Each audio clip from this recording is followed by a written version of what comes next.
Uy, 2 meters and 3 meters lang yung dive nila. Oo. Di ka malibog pero yung anak mo, 10. Dahil question mark nun sa ulo ko ah.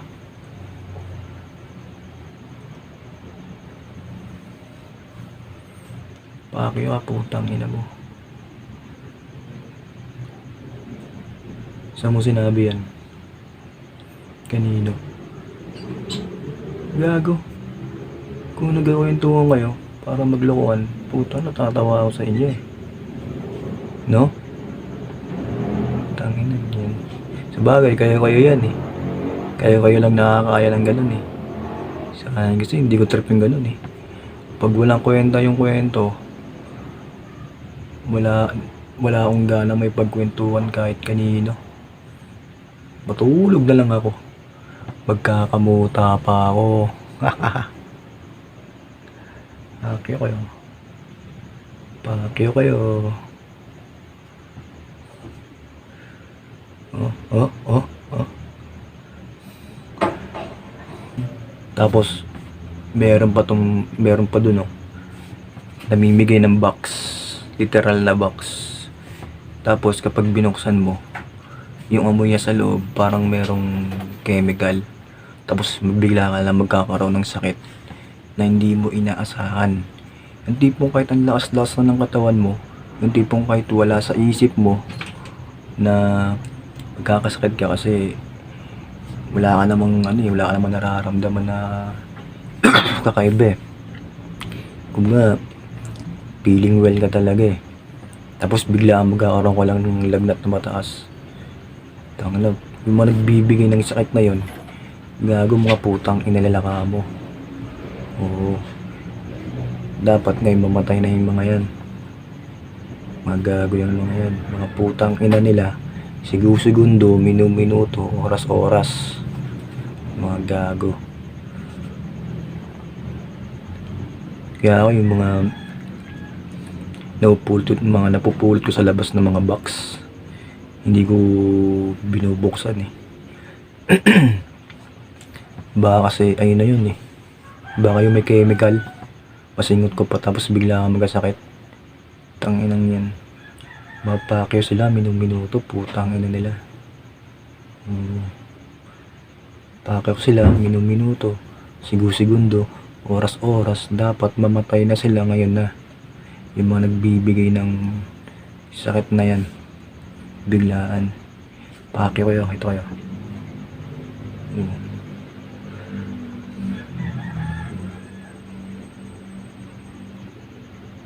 Tangina mo. Oh, ito. Oh, ano? Oh. Putang ina mo.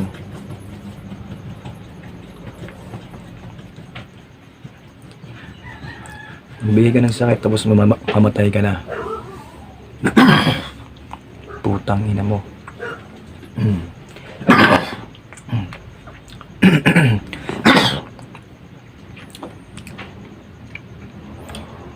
Pinasakit mo yung balakang ko nakaraan ha. Putang ina ka, makita ka dito sa ano ng tao, basag yung mukha mo sa akin. Dito bubuhayin na rito, gago ka. Sabi ko sa'yo. Makita kita sa mundo namin, puta, babasagin ko yung mukha mo dito, bubuhayin na rito, gago ka. Ang ina mo.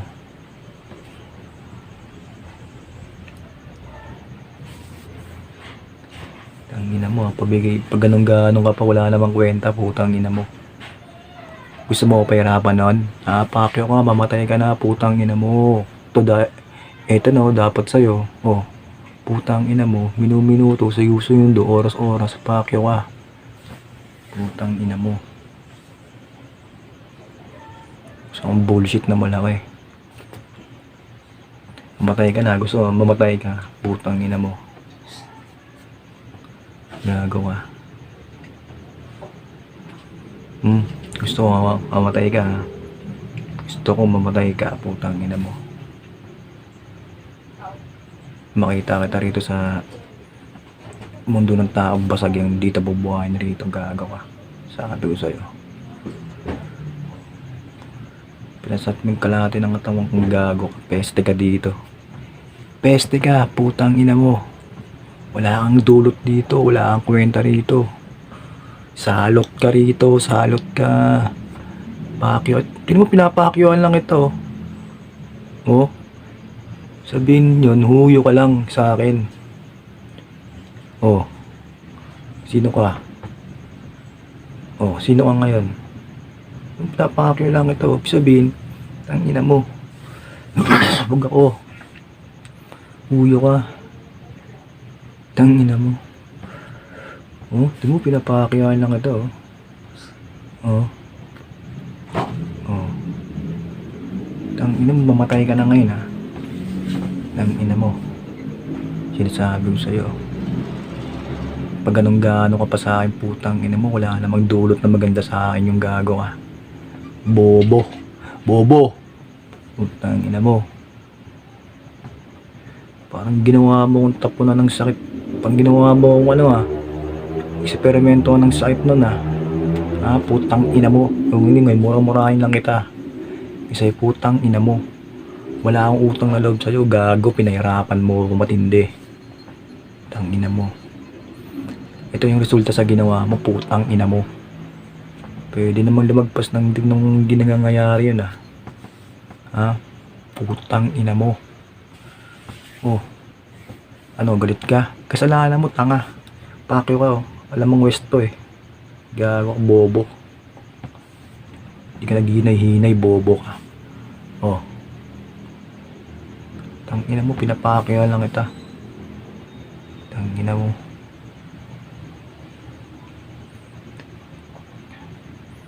Putang ina mo, minumunuto, gago.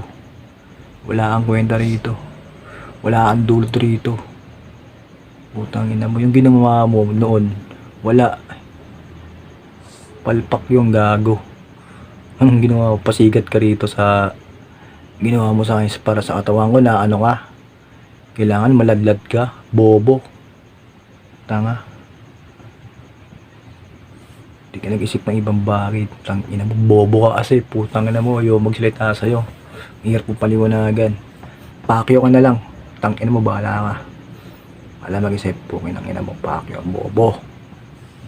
Tangina mo. Oo, mamasid-masid yun ditong gago na yun Oh.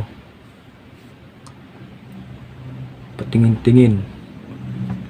Tangina, mga matang tite. Bantay sa lakay. Pakyo ka. Bantay sa lakay. Matang tite. Kala mo matang lawin Ulul. Matang titi ka, gago ka. Matang bayag. Ang ina mo, walang nakakabilib sa'yo, putang ina mo. Kaya matang titi ka. Para sa akin.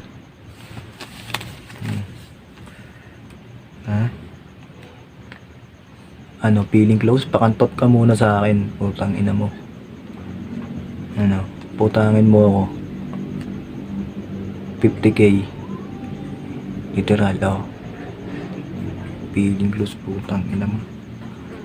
Hindi mo naman kaya may pagdilpukin ng ina mo ka. Baka ako pa yung sikwat baka ako pa yung hututan mong gago ka. Ulul. Tangina mo. Fuck you.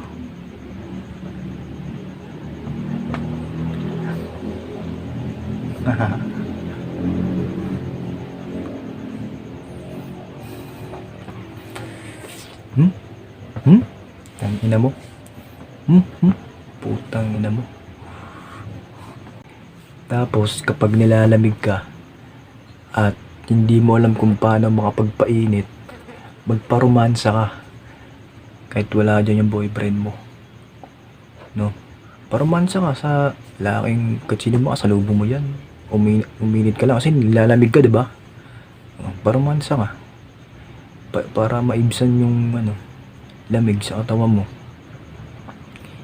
At least natanggal yung yung lamig sa katawan mo, nabawasan, di ba? Oh, yan ka pa. Magparomansa ka na, di ba? Kapag nilalamig, magparomansa na. Tapos, ang dami nagsasabi sa akin na, ba't di ka pumaporma, pare? Suot ka ng mga gandang damit. Sabi ko, putang na, wala mo lang, kabataan ko. Oh, baka panis kayo. Hindi lang porma. Aba, ayoko magsalita. Wala eh, di nyo naabutan hanapin mo. Sabi ng mga, tinan mo, kumbaga pinagkukumpara nila yung damit niya sa suit ko. Sabi ko, bakit? Ano bang forma mo sa forma ko? Ano bang damit mo? Sabi ko, okay naman ha. Sabi ko, maayos ka lang magsuot, pre. Sabi ko sa kanya. Ayun yung mo. Kasi ka eh. Iba yung mo eh. Iba yung style mo sa style ko. Hindi niya ako kilala. Yung mga kasi sa ako nakatira eh. West Subdivision. So yung mga tiga West Subdivision, madalang lang lumabas yun. So, kaya madalang sila makita at hindi sila kilala ng lubusan. Kaya wala silang idea. Para silang lagi nagtataka eh. Para silang ignorante. Diba? Sabi ko, okay naman yung forma ko sa akin ha. Sabi ko, sa isip ko, gusto ko itong pumorma ng matindi. Sabi ko sa isip ko. Sabi ko yung forma niya, simple lang. Tapos mumurahin pa yung damit. Oh. Sabi ko, forma ko, simple lang din. Bagay na bagay lang sa papasukan kong trabaho. Bagay na bagay lang sa pupuntahan ko. Bagay na bagay lang sa okasyon na pupuntahan ko. Patawa, diba? Sabi ko, ano bang hinapos ka pa sa akin, forma? Kung papapormahin mo ako at gusto mo makita kung gaano ka forma, pag pumorma ako, babayaran mo ako ng pera. Pero pera ako eh. Pagdating sa mga ganyang deal na kinukulit ako, hinihingi ako ng pera yan. Pera. Makulit ka eh. Oo, pera. Ayun na, paporma ako. Oh. Bibila akong damit na gusto mong makita sa akin. Oh. Walang maibigay na pera, cash. Walang cash na maibigay, oh. Tiway ka, walang libre, gago. Saan ka ba banda? Natutulog ka pa. Oh. Walang libre. Tingnan mo. Hindi ko kilala yung kung sino yung mga hinayupak na yun.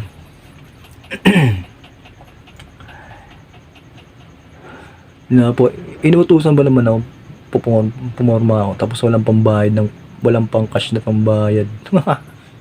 Naka boss. Magiging boss kita basta hampasin kita ng bakal sa leeg mga 10 beses. Pag nabuhay ka, boss na kita. Doon lang kita magiging boss.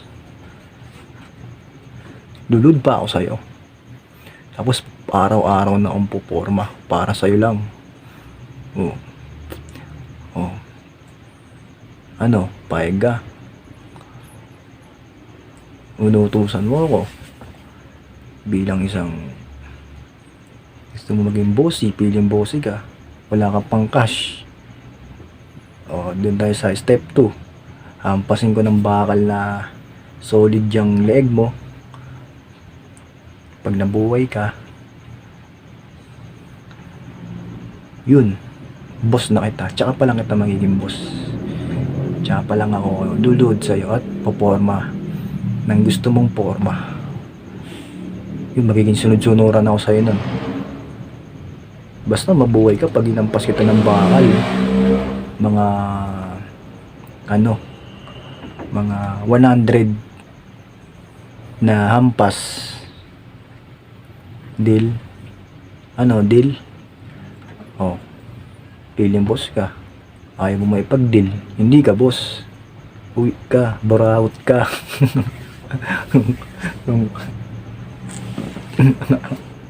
Doon, tangina mo. Wala rito. Tangina mo na, nagiinip ka na naman, gago ka. Lang may silipin lang ako saglit ah. Strangers.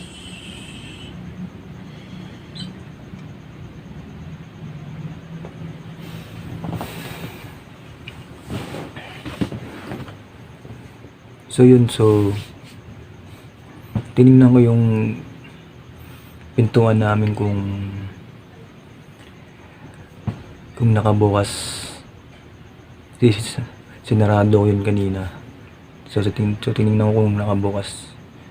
Dahil may umahabol sa akin eh. Oh. So tinignan ko. Baka ano yun. Baka yung mga strangers. So kaya nga nag-iingat-ingat ako eh. Kaya nga nagiging aware ako lalo. Mahirap na.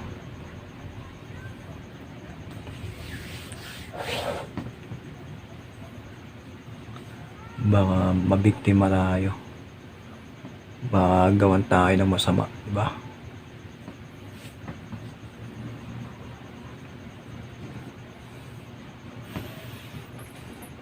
Baka kasi may nakakapasok na ibang tao sa baba. Sa kanan namin. So, yun. Kine-check ko.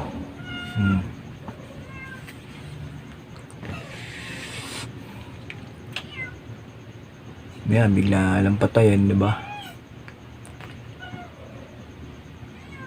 Hirap lang ganun, diba?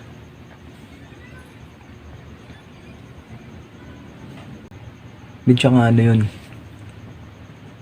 Baka ayun yung ano, yung ina-awarean ko eh. Yung kung saan ako nag-iingat. Ano yun eh, kapag nagagalingan sa isang tao. No? Ano yun? Nilalait. Tapos, hindi. Kapag nagagalingan siya sa isang tao, hinahanap niya kung saan naka-pwesto o naka-posisyon yung pinaka-damdamin. Yung pinaka-posisyon ng utak. Ngayon, kapag nalaman niya na hindi sila magkapareho, kaya napabilib siya, eh lalaitin niya. Ba't kasi nandun siya? Bobo rin ang putang inang yan. Hanapin daw sa lalaitin. Buta ako sinapa ko yung sa mukha. Putang ina mo, ka nga rito, putang ano. Pero issue ko sa buhay ko po, inang ina mo kayo. Wala ka namang kwenta rito, putang ina mo eh.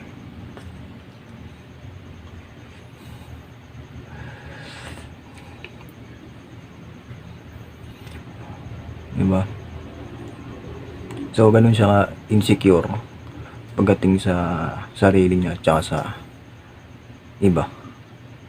Oo. Ayaw mabuhay sa ganun. Ang kate nun, ang ina.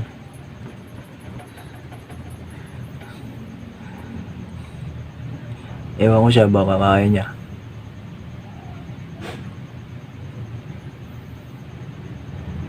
Pero ayaw pumunta ron. Siya na lang. Hindi naman ako kasing ogag niya eh.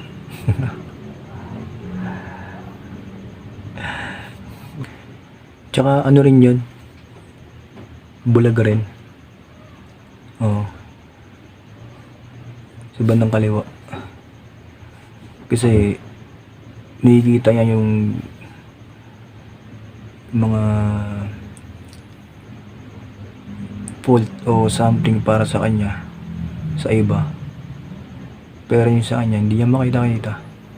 Hindi niya alam yung nilalait niya o yung ano niya, yung tinuturo niya. Parehas na pala sila. Hindi niya nakikita. Ang nakakita, yung tinuturo niya. Bulag.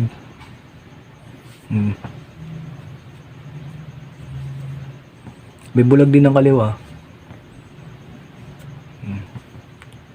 Ang gagamitin mong pangasar yun, wala, tingin talaga sa bulag.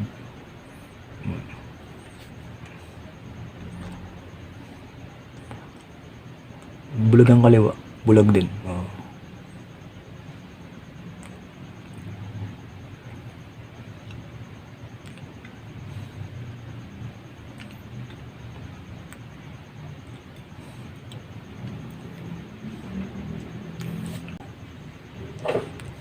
Tsaka napansin ko init na init sa mga yun sa mga babaero, sa mga pervert,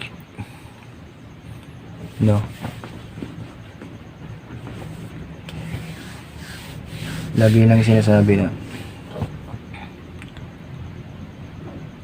dapat ganito ka, dapat ganire ka. Tulog pa.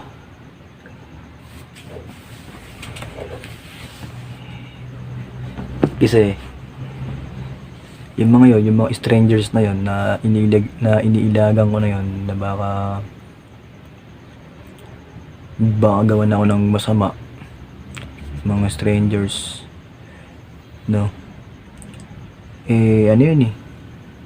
pinanganak silang patay, tapos nabubuhay pa hanggang ngayon. So parang hindi na yata tumatayo yung yung tarugo sa pervert anytime yun.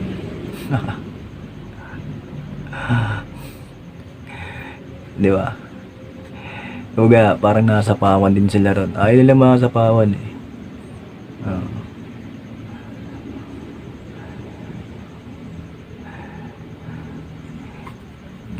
sa pervert, galit na galit sila.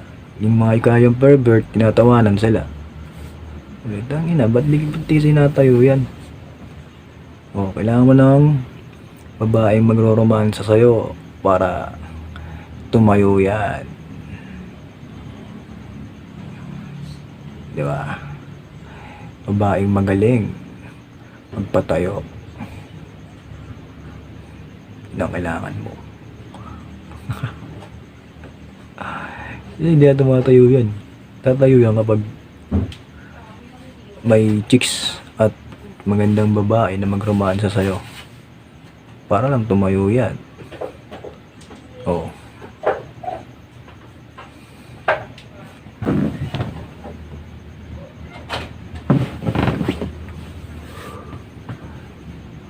So yun, sinisilip ko yung namin. Yung sa